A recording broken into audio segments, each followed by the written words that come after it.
Hello, everyone, and welcome to everyone joining us. My name is Eva Costas, and I am the coordinator of the PCCB Network at the UNFCCC.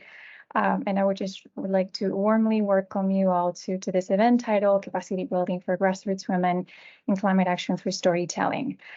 So this event is being developed or sort of delivered under the umbrella of the PCCB network by two esteemed members of the network that are the Africa Center for Climate Action and Rural Development Initiative, ACCARD, and the Institute for Globalization Studies at the State University of New York at Stony Brook.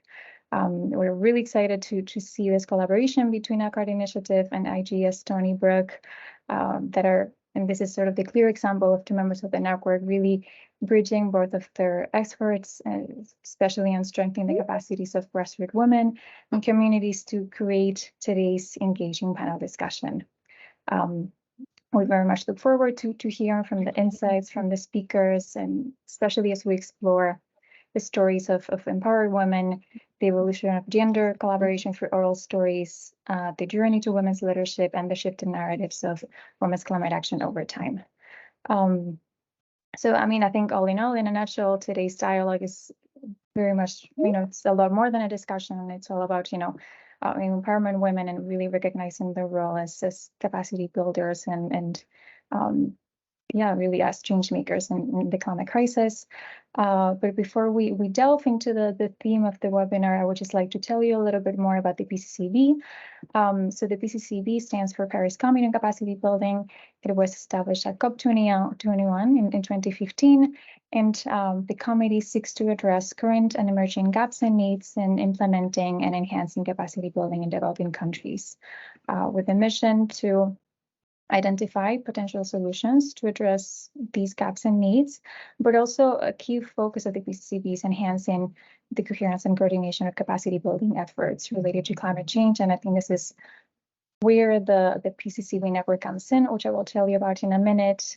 But as well, the PCCB across its mandates has a really strong focus on integrating cross-cutting issues such as gender responsiveness, Indigenous peoples' knowledge, youth voices, and human rights, for instance, and really engaging on a huge variety of stakeholders from all regions and backgrounds to get together and develop innovative strategies and tools to enhance resilience. So really placing a big effort as well and promoting gender equality efforts and empowering women and marginalized groups.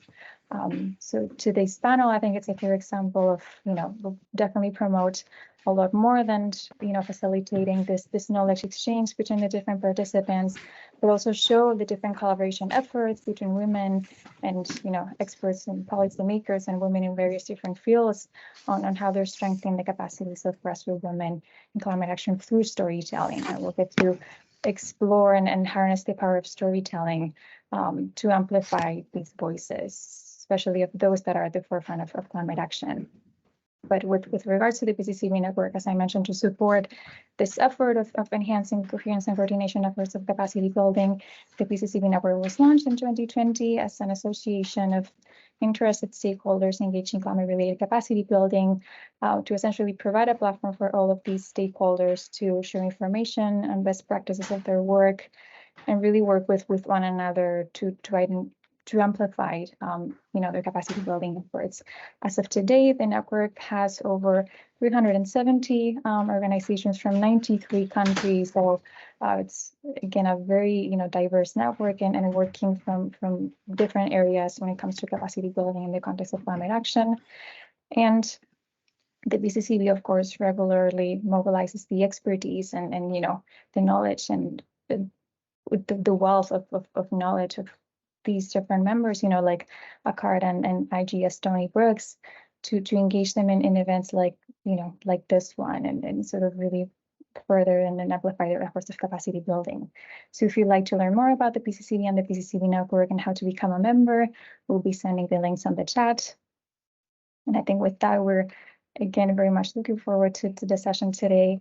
On behalf of the PCCB network team and the PCCB, we would like to thank IGS Stony Brook University and the ACCARD initiative for collaborating and bringing this event to life, but as well to all the panelists joining today, the audience, And we just really look forward to the opportunity that this event brings us, and really hear about the enlightening conversations and learn about these transformative stories, and really see how, you know, the power of storytelling and building capacity. And again, thank you, Freeman and Peg, for putting this together. And I think with that, I will pass it over to you, Mr. Freeman, founder and Center Coordinator of the ACCARD initiative, to kickstart the first part of this session. Over to you, Freeman.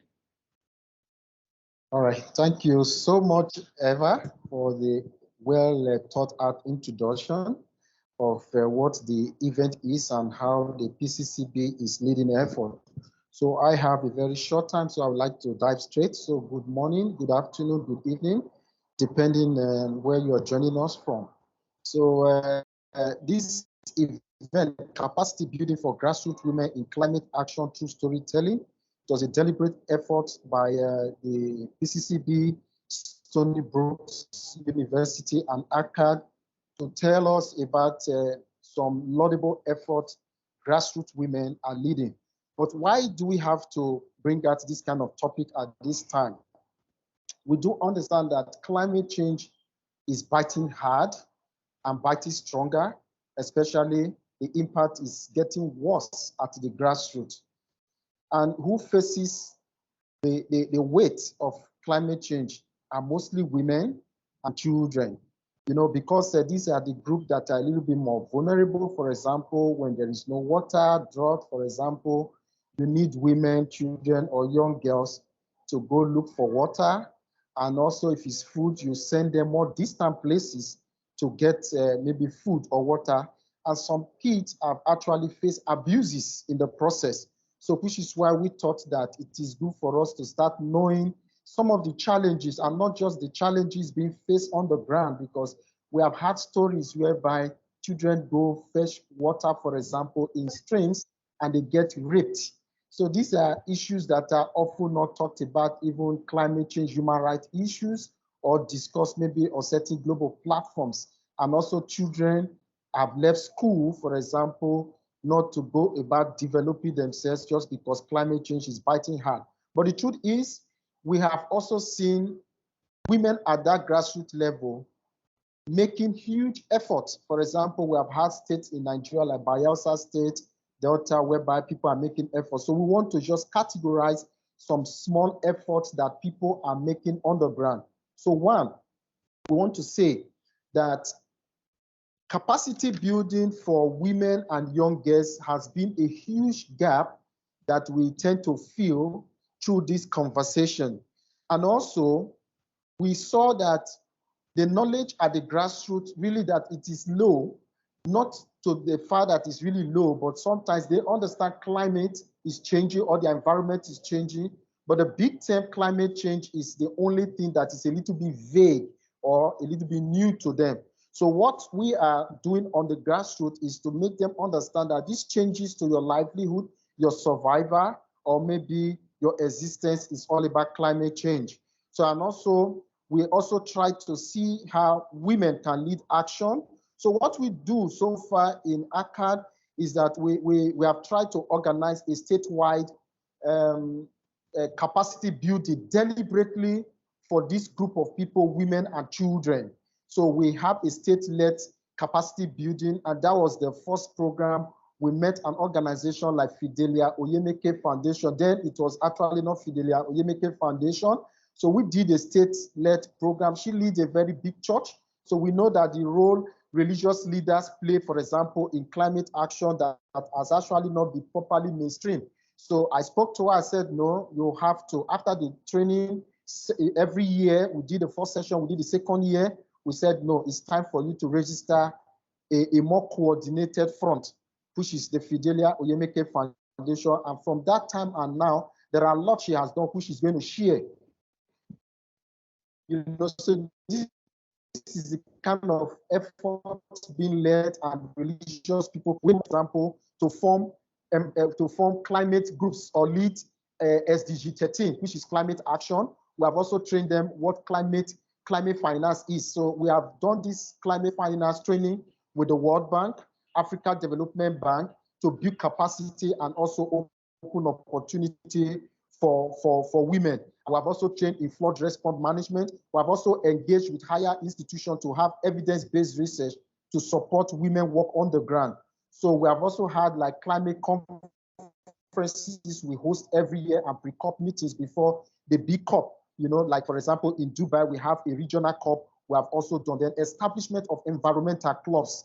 So, and these are things we have done, including community-based organization. So we're very pleased to see how ACCARD and other organizations are going to be talking about how they fill this large gap that is existing between women and young girls. And this is one gap we will continue to bridge. So women and young girls do not suffer only, but they are also leading effort on the ground that we need to work, either support or scale up, also or provide certain leverage so that their local voices can be more amplified on the international space. So I'm going to now give the conversation to Jan, Chomti Jan, to tell us what she has been on through our organization with the irrigational technology in India. Thank you, Jan, and you have 10 minutes to do this. Yeah, thank you very much for this such a nice background about the requirement of the capacity building among the women. Basically, I had worked with the rural women farmers and the rural women, so I know that is the basically it is the very much important subject for them, and we are also in the field of turning them as a climate leaders, and till date we have worked with nearly 2,500 women farmers. So basically I starting with my speech is that with our innovation is the Bungro, which and how it helps the women farmers and how the women farmers turn themselves into the climate leaders with the efforts of the capacity buildings by the various agencies with us. So basically the Bunguru is a big straw, and it's help the women farmers to get inject excess rainwater into the soil strata, store over there, and within so that land gets water locked free.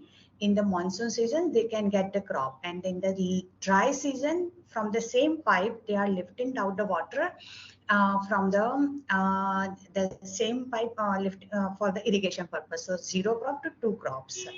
Now we are working with these innovations.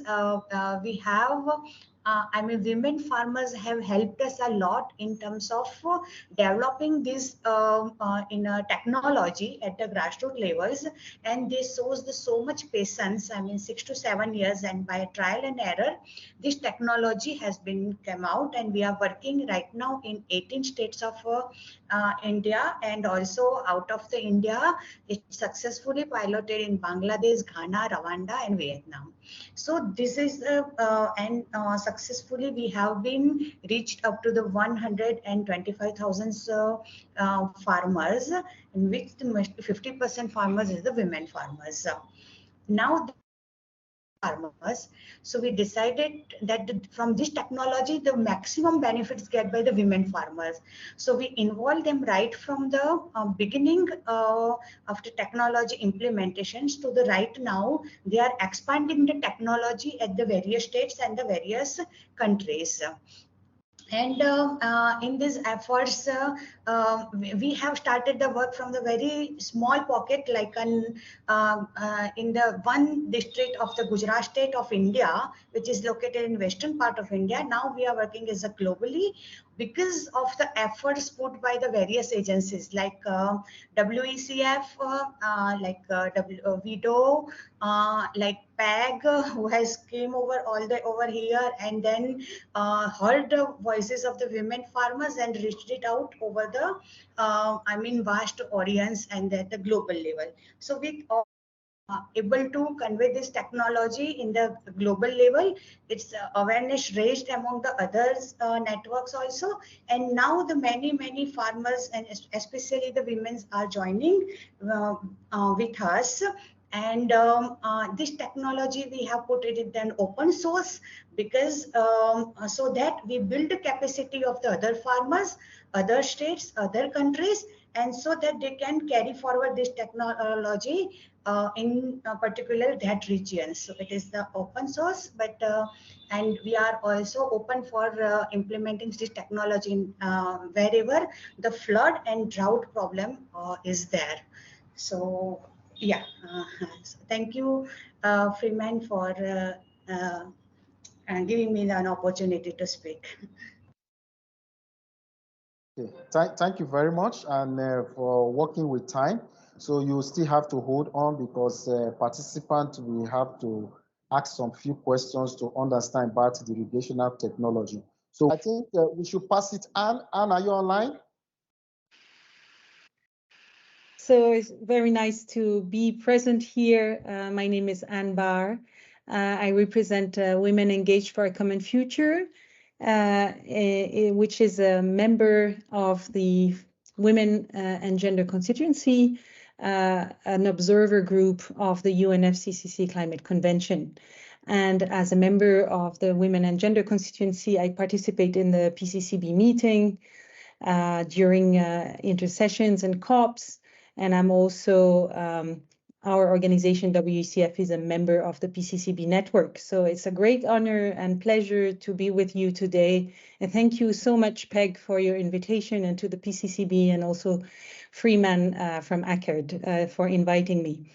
I would have preferred to make my intervention after we've had the chance for more stories, but I will still try to answer the question that was sent to me for the participation in this event, which is about the challenges and opportunities that I have witnessed or faced over the years in our Gender Just Climate Solutions mentoring program, helping to raise the capacities of women climate leaders, women who are on the ground acting for climate.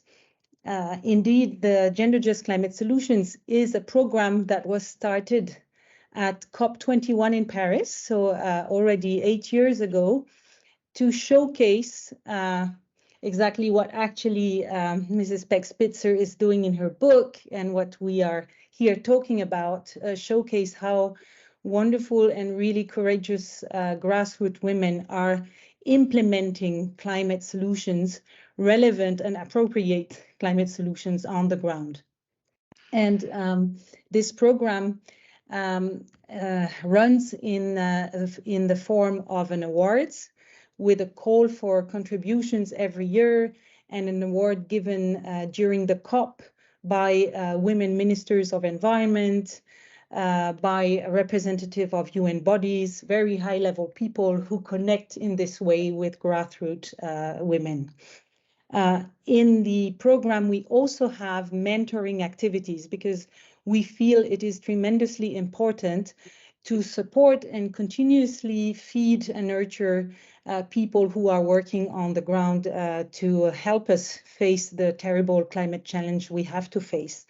So this mentoring program is meant at upscaling the solutions that are being implemented. And the challenges or opportunities that we face, I will describe them in several ways.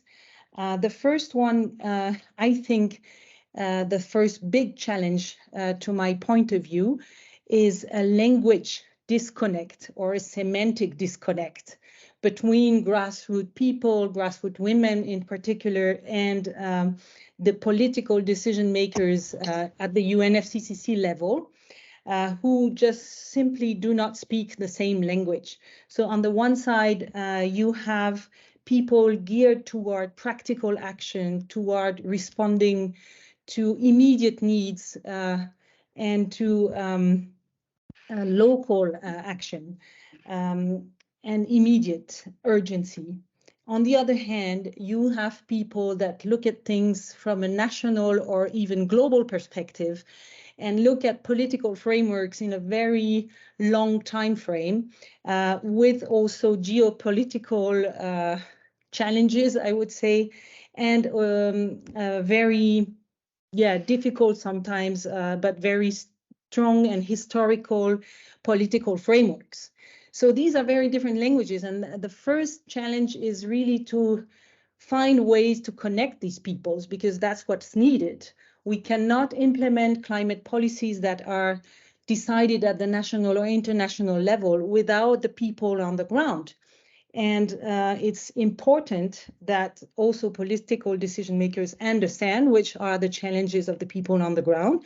It's just as important that people from the local level understand how the international negotiations interact with what they are doing and can be supporting them, and how they need to fit within the political frameworks that are being negotiated and that are being set. Because we know that the UNFCCC is the only international global governance that works and that helps us together collectively as a human group to face the climate challenge that we have to overcome.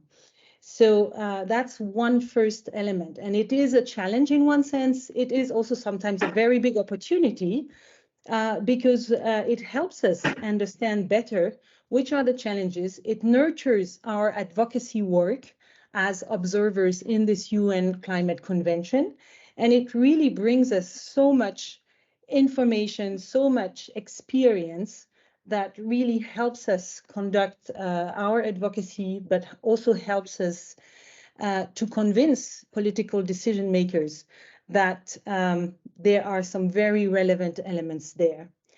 A second challenge, I would say, that is faced when we are supporting over the years all these award winners, because we do continuously support award winners. Year after year, they are invited to come to the COP and to engage with their national delegations. But the one big challenge they face is the lack of access to finance. And so in the sense that big finance is needed if you really want to upscale at the national or international level. So a climate initiative that does respond both to the climate challenge and to the gender challenge that we are facing is important and is worth being upscaled at the national level, of course. But for that, you need financial means. And the difficulty is that on the one hand, you have financial donors that have very strict requirements, and you have people that are more focused on their action on the ground and that sometimes do not have the capacities or do not have the historical trainings, education to be able to respond to those requirements. So it's connecting the dots here again that is a very big challenge. It is important because again, one cannot be done without the other. So you cannot have relevant solutions be upscaled if they don't get financial support. You cannot have national determined contributions or national policies be implemented and be successful if they don't take into consideration what is already being conducted by the people on the ground, and especially by those who take into consideration social discrimination, gender norms, and gender barriers that impede action. So that challenge is we are really focusing on it. And I can say very proudly that among all the award winners we are working with, 70% of them have been able to access new financial means to upscale their action. And Tripti is one of them. More recognition has come. I think I don't want to be too long. I think these are the most important challenges I see. In terms of other opportunities, I would say that I am always very impressed by the creativity and the richness of the solutions that we see, both when we evaluate all the candidates that apply for the Gender Just Climate Solutions, and also the richness of the solutions that are nominated in our publication and the award winners, of course. I'm very impressed also by the ability of the awardees to connect with one another, to learn from one another based on what is experienced on the ground, and to find synergies and sometimes try to work together to overcome their challenges. I also see that these local initiatives are always able to understand the needs and to respond to the needs on the ground and are locally appropriated. So for me, it is a huge opportunity. And finally, building those bridges between grassroots actors from very different continents, very different places is always also a great opportunity for the collective people, for humanity in general, in progressing towards responding to the climate threat that is in face of us. So I will end here and happy to answer any questions if needed. Thank you. Yeah, thank you very much, Annie.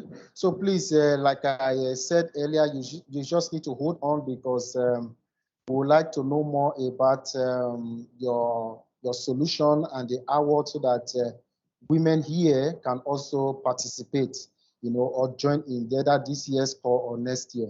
Thank you very much. So I will quickly move the conversation now to Fidelia Oyemeke to tell us her conversations on what they are doing on the ground. Thank you. So Fidelia, you have 9 minutes to do. Thank you. Ladies and gentlemen, esteemed guests and fellow advocates of positive change. I am Fidel Oyemeke, the founder of Fidel Oyemeke Foundation. So I want to shed the light on the critical issues that has far-reaching implications for our communities.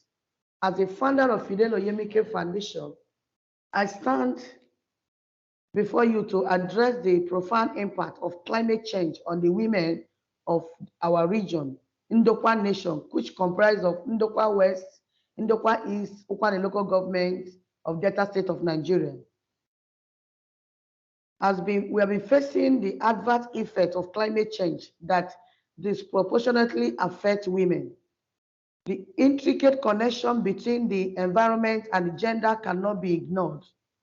Our women, the pillars of our families and communities, bear the brunt of these changes, facing challenges such as decreased agricultural productivity, water scarcity, and displacement due to extreme weather events. There are 6 prominent oil companies in our region, including Ajip, Pillar Platform, Midwestern, Sterling Global, Nest, and Chorus Oil. They cannot underestimate as contributor to the challenges we face. So as it is right now, is Maya online? Yeah, yes, good afternoon. I cannot put on the video because of the interactions. I'm from Uganda. That's fine. Yeah, my presentation is Business Women and Entrepreneurship Empowerment Project is a post-COVID-19 scale-up of the previous Women's Empowerment Program for adaptation against climate change in Uganda. In Uganda, women make up a large part of the country's agribusiness and entrepreneur workforce, yet the importance of their role remains largely unrecognized. Their voices and concerns as business entrepreneurs are scarcely heard at national level and global levels, as a result in a disproportionate mismatch and disparity between rural and peri-urban business women voices and decision-making and policy influence roles and their economic contribution to rural climate change actions. Business Women and Entrepreneur Empowerment Project Uganda is a network of business and entrepreneurship women and girl-led groups and private companies that derive own monies and also access financial credit to invest in climate-smart agribusiness value chains and renewable energy clean cooking solutions and innovation activities that address climate change. The initiative motto is Empowering Women Starts With You. The initiative has 4 key areas of intervention, that is climate change, adaptation and mitigation, knowledge management and business research and digital development, global supply chains for crop and animal value chains, safety from gender-based violence. The initiative empowers women and girls through boosting self-esteem for women to feel special and strong, where empowered women empower others, encourage women and around you to speak and know their values, to shut down negativity, taking stance against negative comments, being open and honest, sharing struggles in legislation, societal expectations through storytelling, and listening to talented female game changers, inspiring women, advocating for change for female colleagues, leading by example, being a mentor and supporting women-run businesses, knowing your own worth as a woman, helping new moms adjust to life, keeping girls in school and supporting organizations and empower women. What are the key facts of this project? The Women-Led Business Project Network have invested more than USD 3.2 million to innovative, scalable, and replicable activities that address climate change over the last 5 years. This initiative has empowered and created 640 jobs for women who are now economically independent and have increased access to production resources, which has increased the power of the voices. Almost 640 women have and own property and generate an income of at least $950 per month, and those women have control over their land they use. What is the problem? While women play an important role in agribusiness, entrepreneurship, and natural resource management in Uganda, they have a much greater financial and resource constraints for resilience and adaptation to climate change, and low levels of knowledge management and access to information and service to actively participate in global business supply value chains, save the safety from gender-based violence than their male counterparts, the men. Because of the gender inequalities, women face unique challenges when it comes to adapting to climate change. Rural women work a lot like biomass and water collection for cooking purposes to bring food at the table is affected by the natural disasters like drought, floods, and high temperatures. A changing climate and scarce natural resource management has consequences on family food and nutrition, child health care, education, shelter, clean water, and sanitation. The cultural norms related to gender roles like land ownership, marketing, sales of certain foods like eggs, using certain specific means of transport like bicycles, motorcycles, and at times to and make quick decisions in the face of climate events. Like when men are working or farming in cities, women may lack the power to make timely decisions and to convince their husbands to agree to new improved and crop varieties for use in increasing farm productivity. What is the solution? The Business Women and Entrepreneurship Project Uganda participation is essential for sustainable development and climate adaptation post-COVID-19 economic recovery, women-led enterprise period. This project aims to achieve women's empowerment by creating and enabling a conducive policy environment for women to achieve equal control over the factors of production and participate equally in the development process through self-esteem, boost shutting down negativity, being honest and open, advocating for fellow women colleagues, leading by example, becoming a mentor, supporting women-led businesses, knowing your own worth as a woman, fighting against injustice, keeping girls in new antenatal mothers, adjust and showing appreciation for women. Business Women and Entrepreneurs Project is a community of women-led associations of network organizations composed of Rukode as the leading organization, CREEK, which is Center for Research and Energy Efficiency Conservation, Awori, Ndundu Complex, Park Lab Hub, individuals, university students that have pulled together their own resources to support women-led businesses and entrepreneurs in Uganda for the African market support in agribusiness, knowledge management, skills, research and development, information technology, digital solutions for women in climate action, for scalable, replicable activities that catalyze action towards low carbon, technology innovations for clean cooking and renewable energy, and a resilient future for carbon credits. The pool of self-sustaining financial initiatives continue to grow annually, generating profits used to empower and inspire women as catalysts of innovations and drivers of new emerging solutions that offer concrete result-driven action on climate change.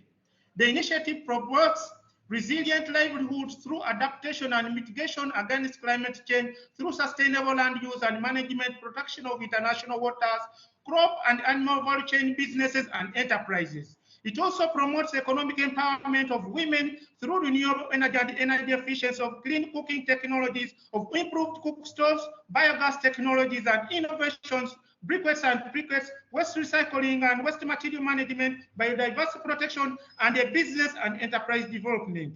The initiative promotes gender social services and social justice as a business through education services, food and nutrition, water and sanitation, wash, business management, climate smart housing, and institutional digital infrastructure strengthening and developing. How does the project help the planet? The women involved in this activity have played a strong role in adopting low carbon technologies, spreading the knowledge about climate change, and urging government and private sector businesses to take action. Taking on energy efficiency and standards of clean cooking technologies like improved cook stoves, biogas technologies, briquettes and pellets, ethanol and liquefied pressure gas through research, knowledge, skills development, and information sharing through storytelling to create awareness and create jobs for women in respective sectors. The activity has lobbied for support of policies on energy systems, industrial processes, and sustainable land use. It also advocates for increased research and development of crop varieties and breeds and effective technology transfer. The Women Environment Conservation Program has preserved and protected over 2,500 hectares of wetland. The adoption of the clean cooking energy technologies has reduced tree distribution through access to fuel boosting the much desired afforestation program, updating technologies to reduce carbon emissions and carbon credit business for improvement of people's livelihoods. More than 65,480 improved energy cooking stoves, 24,580 biogas technologies, and 30 tons of briquettes and pellets have been constructed for households, domestic use, and institutions to serve for biomass use and project environment. This initiative reports, shares, and verifies information on its emissions reductions with international NGOs networks, private companies, alliances like UNAC, Uganda National Alliance on Clean Cooking, UNDP, and joint government ministries and programs. How does it help the people? This activity has created new economic opportunities for businesses, women, and entrepreneurs in agriculture, health, industry, health and energy sectors, and women to access information on technologies from research institutions like CREEC, that is Center for Research, cultivate business, entrepreneur, and digital marketing skills from organizations like Spark Lab Hub, and to gain to discuss storytelling, negotiate, and understand policy issues that affect them as a business women from institutions like Stony Brook University, USA. Women have been empowered with measures that are building this resilience, the effect of climate change through trainings, access to information, practical financial support. For example, as a direct result of this initiative, 385,640 jobs were created for women, and they earn income of USD 609 between 600 and 900 per month from crop and animal value chain agriculture supply business. By December 2025, the Business Women Entrepreneurship Empowerment Program in climate action aims to enhance to build a climate resilient women-led business community, creating 540,000 jobs for women in business entrepreneurship, earning between 900 and 1,500 per month, influencing climate action activities, reducing carbon emissions, and impacting more than 2 million lives in Africa for South-South Cooperation Program. Thank you so much. Thank you very much, Mayor, for this apt intervention. So we're going to push it straight to Fidelia Oyemeke. Fidelia, please, you just go straight to for us to understand the impact and what your foundation is doing on the ground. Just do that for us in 4 minutes, please. Presence of 6 prominent oil companies in our region, including Ajib, Pillar Platform, Midwestern, Sterling Global, Nest, and Chorus Oil, cannot be underestimated as contributors to the challenges we face. and their operations have affected or contributed to the environmental degradation, further affecting the climate change on the land and the people. So Fidel Oyemike Foundation has provided some solutions that will help our women to overcome it, because this oil gas has affected us so much that plants can no longer grow effectively. The effect of the climate become too high because of the flare, and the fishes in the river also is dying. So every agricultural activities was affected. So, but what we are doing is that we have also pushed another, we have joined ourselves with other experts, agricultural experts, to show us another method of farming that will not be affected by the climate. So we buy some bags, we train our people on how to use bag in farming, how to farm in their compound with bags, and how to get land in the upper areas, and also how to plant short-term crops that can easily come up. And then before the flood, everything will be done and they will have money. They will no longer suffer because of the long-term plantations like cassava, yam, and others who takes 8 months or 1 year. And before they mature, the flood will take it over. But since we started training them on this short term, they are no longer crying. Many things are getting better in their lives. And then we also join with ACCARD to learn the reforestations, and many people are doing that now.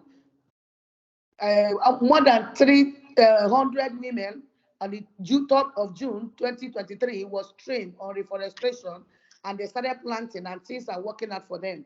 And we also visited 12 villages within these 3 local governments. So a place like Ogume, Osisa, those are the places. Many other places we visited, about 12 communities within this 2023, starting from February to June. We have visited 12 villages where we teach women on industrial training through the help of hazard skill acquisitions. We join our effort with them, and we taught women how to plant, how to learn industrial training like soap making, air freshener, Detroit, car cleaners, tie cleaners, and they are making a lot of money with it. And also train them how to do this soap making, package it, and use it for souvenirs during marriages and other things. And so these women are coming out and they're no longer crying, because like this last flood of 2022, 5 families were in my house because they were displaced as a result of the flood disaster. And each of them are they were single mothers, and they were having 7 children, another one 5, another one 2, just like that. And with hunger and displacement, no place, Fidel Oyemike Foundation were able to give them places to stay and places to farm, teach them to do this short-term farm, use this industrial training to help themselves. And we also join with humanitarian affairs and women affairs to also teach on this gender violence and sexual abuse of our guests, because we community-led initiative that promotes sustainable practices such as reforestation, as I said, industrial projects, waste management, and like sewing and other things that we did to make sure that women come out from their cultural hindrances. Like in Indokwa here, many women were not given our opportunity to do so many things. So because of that, we call on the women and begin to do training from village to village, carrying them along, knowing the importance of it. That's fine. Thank you very much, Fidelia Oyemeke. Please just stay on the line. There are questions that will be thrown back to you for us to further understand some of the intervention you are making on the ground. So you can mute yourself now, but still hold on. So I'm going to move to the next session. I'm going to ask Peggy. Peggy, it's over to you so that we can take the second panel and see how we can manage our time. Thanks. Thanks, Freeman. Everybody can hear me, right? Yeah, great. Okay. So in addition to the feminist climate change activists, men and women, who just shared their stories with you, I think it's important to know the other side of the coin, and that is the bridge builders and the interviewers. To get the stories out, many different types of people must be involved in interviewing and recording the capacity building experiences of these activists and entrepreneurs. To provide some direction, I actually wrote a book on this very subject. Here is the website, if I can share it with you. Oh, okay. So the reason I want to tell you about this book is because it's open access, which means that it's freely available for everybody to read online. And I'll save the details, obviously, for when you read the book. But here, I want to just go very briefly to one part of this website, and that is the 5 advantages of storytelling through oral histories. First, oral histories must be passed down to successive generations, which is where the interviewers come into play, and you will hear from them. It's a type of built environment that gives us a trajectory of the past, the present, and the future. The second advantage is that these oral histories may and likely will change over time. In other words, we need a baseline to chart the effects of climate change. Third, the documentation increases the likelihood of sharing and benefiting from the experiences of others around the world. And fourth, the entrepreneurial activists and the interviewers are part of really an intricate mosaic of collective memories that encompass diverse rural settings, including whole communities of women and men, young people and elders. And then finally, this documentation and storytelling really honors those who you have heard from in the previous panel, as well as others who are integral to female empowerment and climate change efforts. So we're fortunate in this panel to have Destiny discuss the practical evidence that she has gathered over the years that focuses on building skills for women and youth to address such things as food insecurity and climate change. Then we'll hear from Jamie, who will describe and reflect upon what it was like to interview farmers in the field in Gujarat and how she connected with them. And then as a capstone, Leo will talk about what it was like for her as a young student during COVID to interview Mr. Menya, who you heard from previously, online, to develop his story and how this experience has affected her career path, and to encourage others to conduct oral histories and collect stories. So before I leave it over to these three, I just want to say that Destiny, Jamie, and Leo all possess a common ethos. That is, they help tell stories in a way that brings others together to understand the true nature of the capacity of women and youth. And these three women are examples of those who build international support networks in a variety of ways. Okay, good afternoon, good morning, good afternoon, and good evening to you all. I'm Destiny Onome from ACCARD. I work as the gender specialist and admin of hthis in ACCARD. As we all know, climate change is real, and the local impacts are getting worse and devastating. There is urgent need to take climate change knowledge to our local community, particularly our rural women and girls who are mostly vulnerable and lack response capacity. Local community, including women and young girls, depend on these natural resources seriously affected by climate change for their survival, and they are being touched. Their food are being touched, their livelihood, their health, and their safety are being affected by this impact of climate change.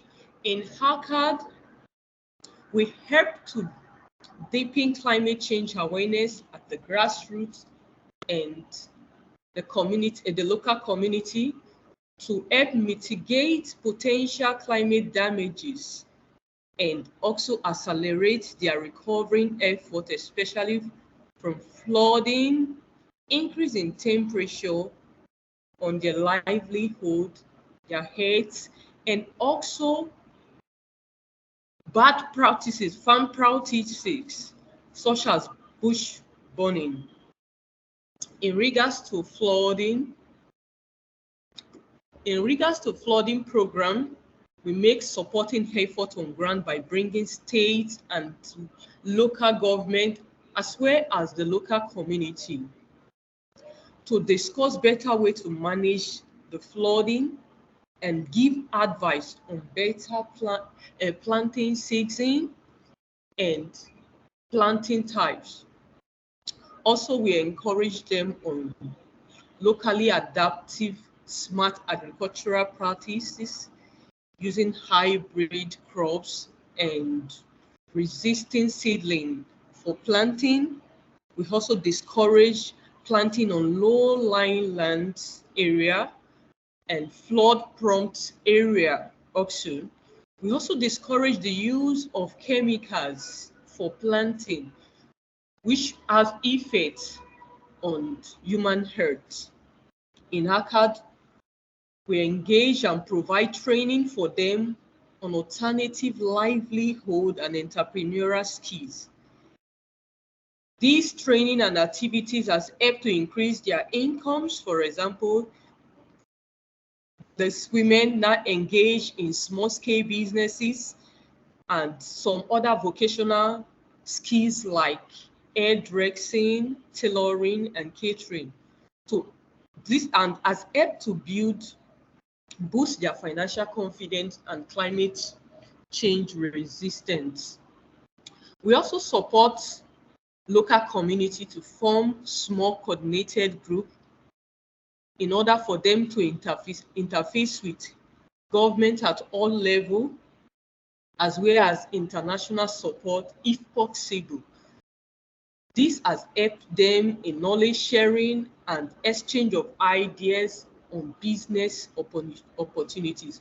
In ACCARD, we also encourage them to form cooperative societies to assist them financially, as well as to access governmental loan and other soft loans to boost their businesses and also to help some of them start up businesses. And this has actually helped their income stream. So in ACCARD, we are happy for these achievements, and even the local communities we have worked with, they are also happy because this has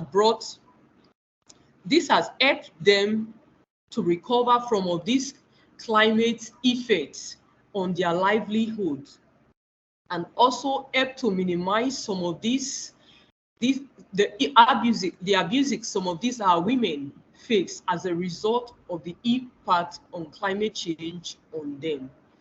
And our government are also finding it good with us, with ACCARD, because through ACCARD, these people they are brought out. They are now aware of some of the effect of climate change. So they now have a better way to adapt during climate issues, and they are all doing better, with especially the farmers and fish folks.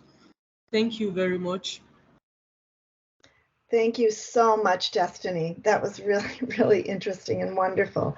Jamie, can we turn it over to you, please? Thank you for having me, everyone. I'm going to share a PowerPoint on my screen. Can you all see that okay? Awesome, great. Thank you. So today I'm going to be talking about questions for capacity building. Well, actually, I'm going to be questioning questions for capacity building. As you heard, Peg asked me to talk about my time interviewing.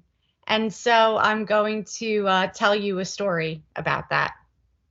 So I think that the questions that people ask are really telling.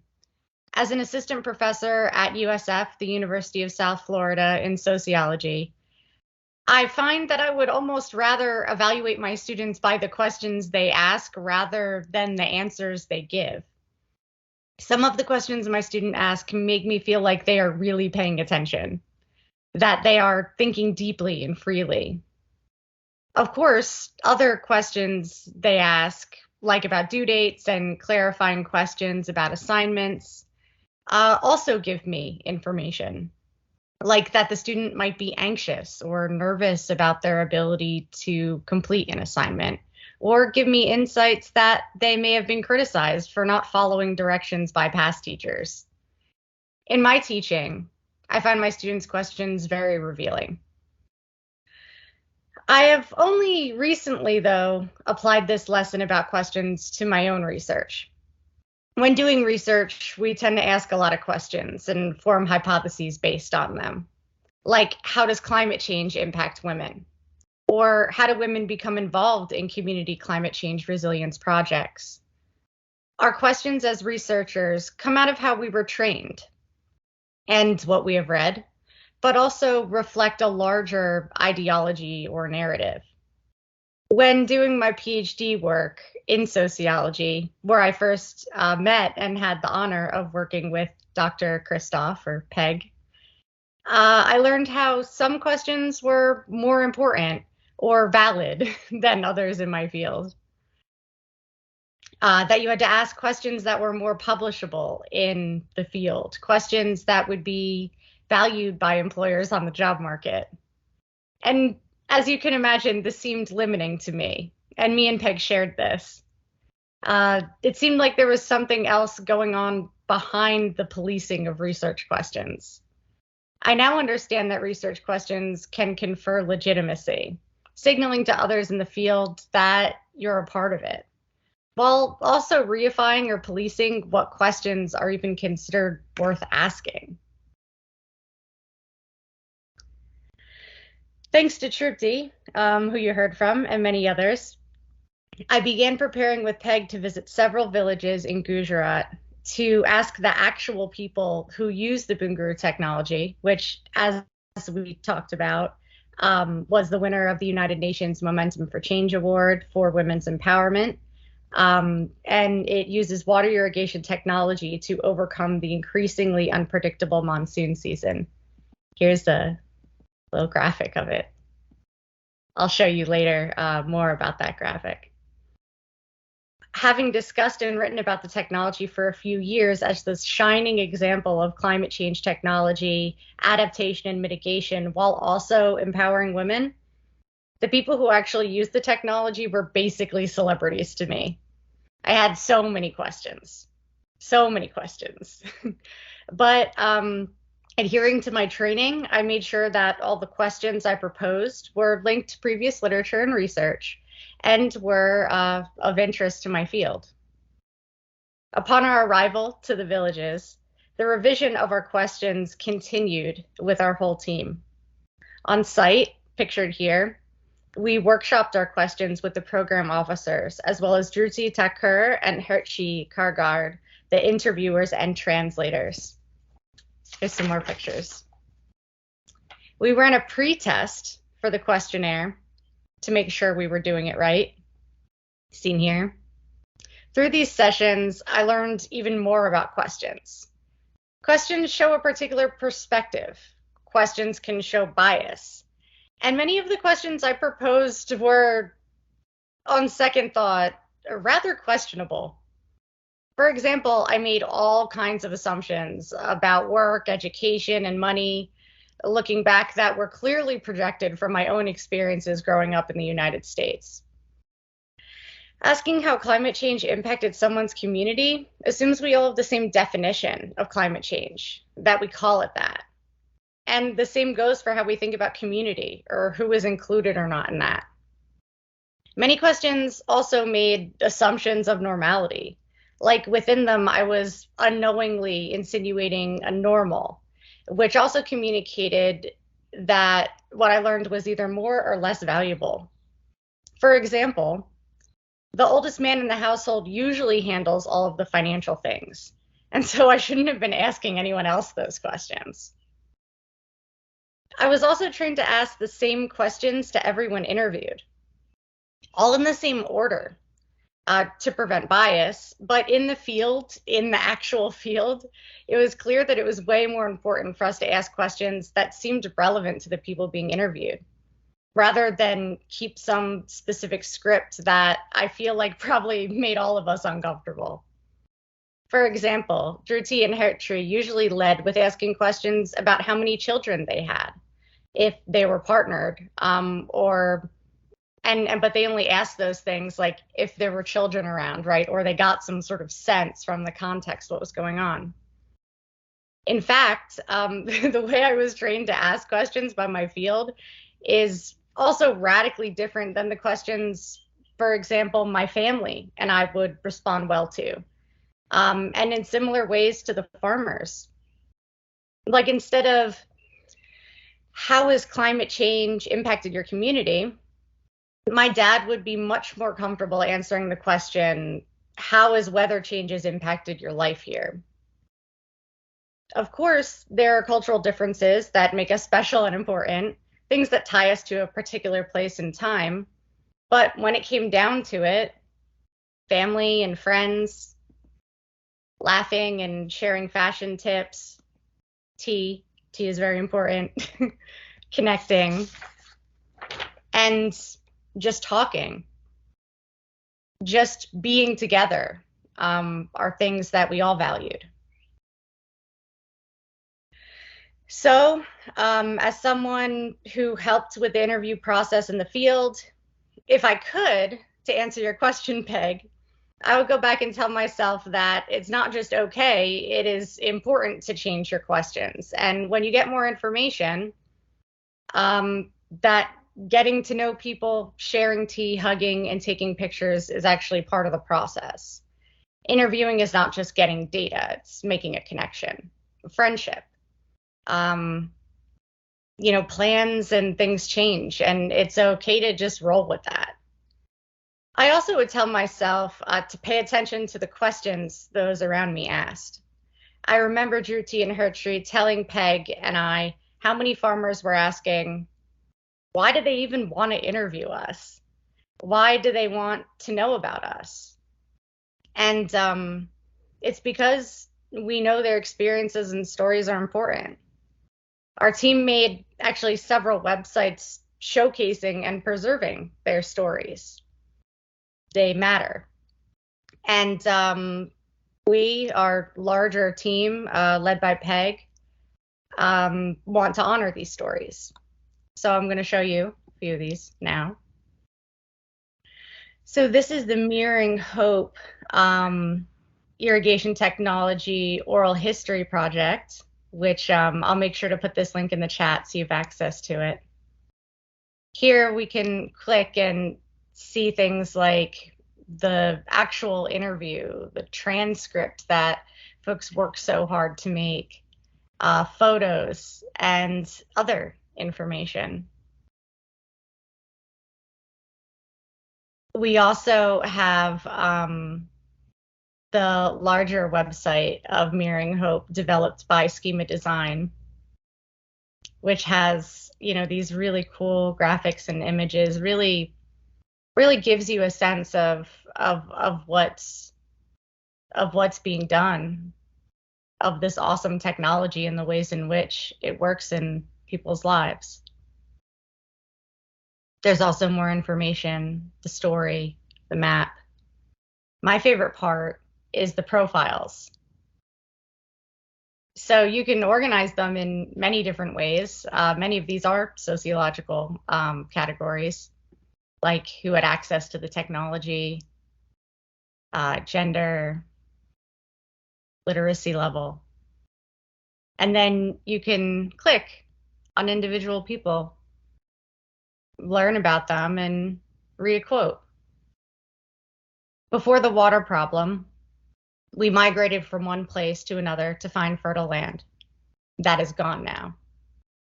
So these websites showing and telling these stories, honoring them, really makes it clear what the issue was and how this technology helped resolve it. While, you know, there's still ongoing issues and the monsoon seasons are still unpredictable, we got a little bit closer.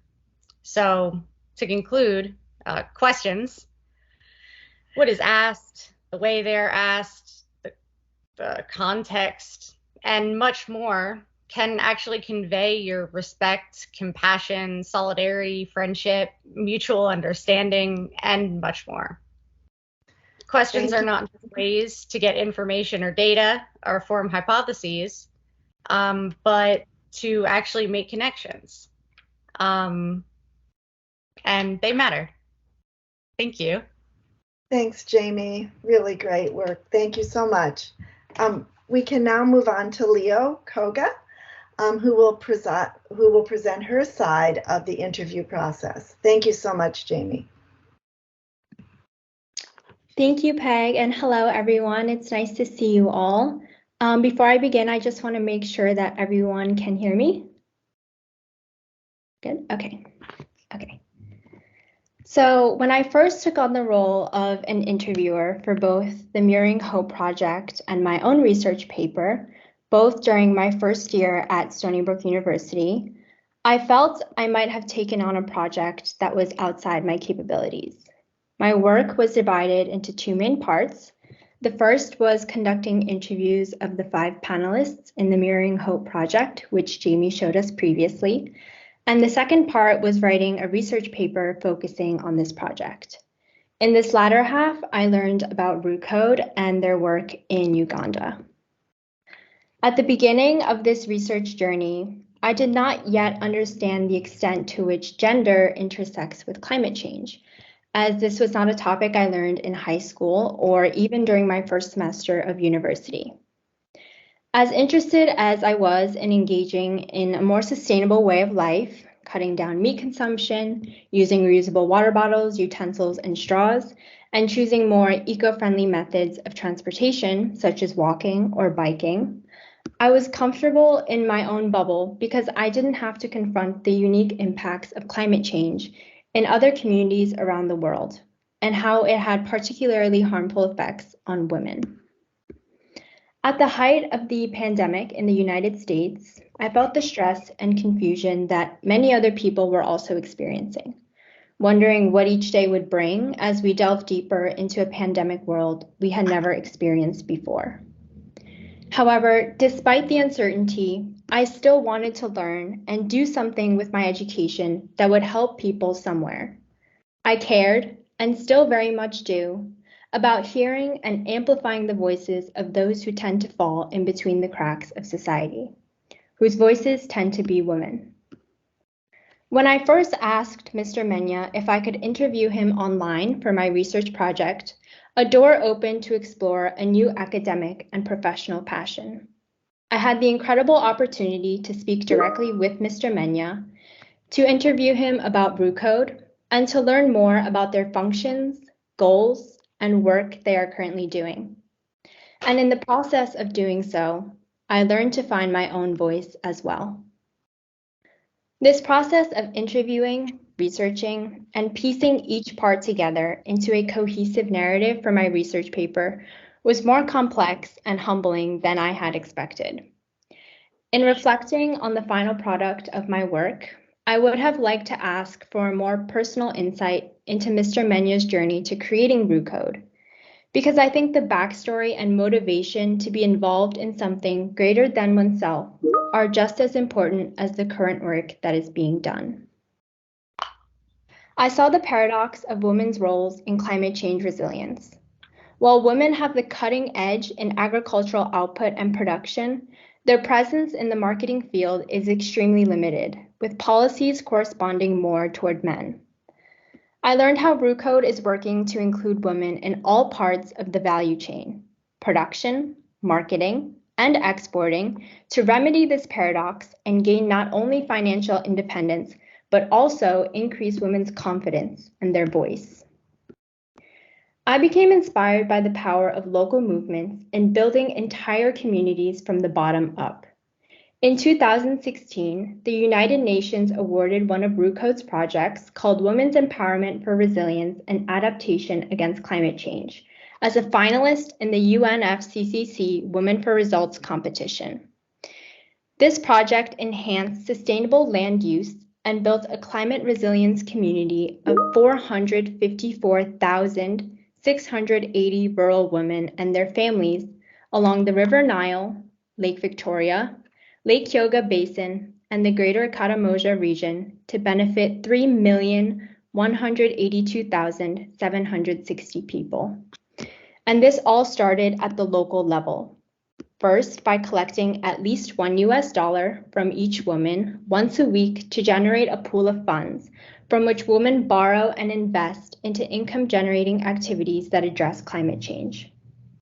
In 2019, nearly 4 years ago, this project had already built a well-established community of 1,642 women-led associations, representing more than 250,000 women that have pooled together their individual savings to generate a fund of $2,875,752. The effects of this project had seeped into women's confidence to undertake land planning, agroforestry, soil conservation practices, and using energy-saving stoves. I learned that the recognition and active integration of gender into climate change activities and sustainable development policies gives women the opportunity to act as agents of change and innovation. When I transferred to Cornell University, I dove straight into this newfound passion for gender studies and sustainable development. One of my most memorable undergraduate experiences was volunteering for Swami Vivekananda Youth Movement, a grassroots movement in Mysore, India. Specifically, I worked with their Socioeconomic Empowerment Program, or SEEP, which is based in Kanchanali, a remote village in South India. SEEP creates various training programs in order to enhance the rural and tribal population's social and economic capital. Their programs specifically target the female population who face unique challenges and barriers to economic, social, and cognitive empowerment. I can clearly see that the main takeaways and themes are very similar to the ones we presented at today's panel session and how the work is so connected. For example, Mr. Moses, the founder of Digital Spark Hub Lab, said this wonderfully, and I would like to echo this belief, that when a woman is empowered, the community is empowered, the nation is empowered, and the world is empowered. I will admit that there are times when I have moments of doubt. I wonder if my contributions matter, that perhaps I'm just a tiny drop in an enormous ocean of change. However, our individual impacts cannot be measured on a scale. Each effort taken by one individual is one step forward in helping environmental social justice. I truly believe that anyone who is passionate and open to learning and taking action towards women's empowerment and climate change resilience can join this movement. In just a few weeks, I will start a new educational chapter as a master's student at Sciences Po in Paris, studying human rights and humanitarian action. And I plan to specialize in gender studies and continue my journey in this field. I look forward to a future where all women everywhere are empowered. Thank you.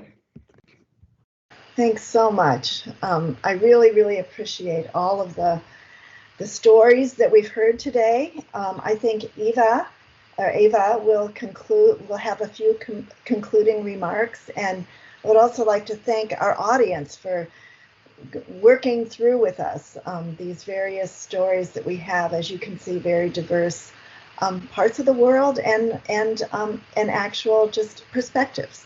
So take it away, Eva.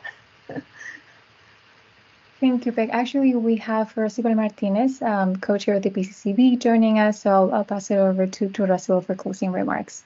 Over to you. Good morning, everybody. Good afternoon, where you are. I had my microphone unmuted. It's a pleasure to be here. My name is Rasul Martinez Arriaga. and I am the co-chair of the Paris Committee of Capacity Building, or the PCCB. I would like to thank you all for joining us in this event and thank today's organizers, the African Center for Climate Actions and Rural Development Initiative, and the Institute for Globalization Studies at the State University of New York at Stony Brook, under the PCCB Network, for making today's event possible. As co-chair of the PCCB and lead of its Working Group 2 on cross-cutting issues, and our work has focused on integrating cross-cutting issues, placing a distinct emphasis on fostering gender equality, empowering women, and uplifting marginalized groups. The PCCB regularly mobilizes the expertise of its network members through events like these that address cross-cutting issues. Through the collaboration between ACCARD initiative and IGS Stony Brook, we hope to continue supporting engaging dialogues and learning opportunities such as these, and see the fruits of the storytelling can recap as a capacity building tool for grassroots women. If you would like to join the PCCB network, we welcome you to apply through the links in the chat, and please keep an eye out for 2 upcoming events in September. And participants are welcome to join and learn more about them on the PCCB network pages. The event recording will be available shortly and posted on the event webpage. In addition, please fill in the post-event survey that will be sent to you via Indico. Thank you once again for your attendance to this wonderful event.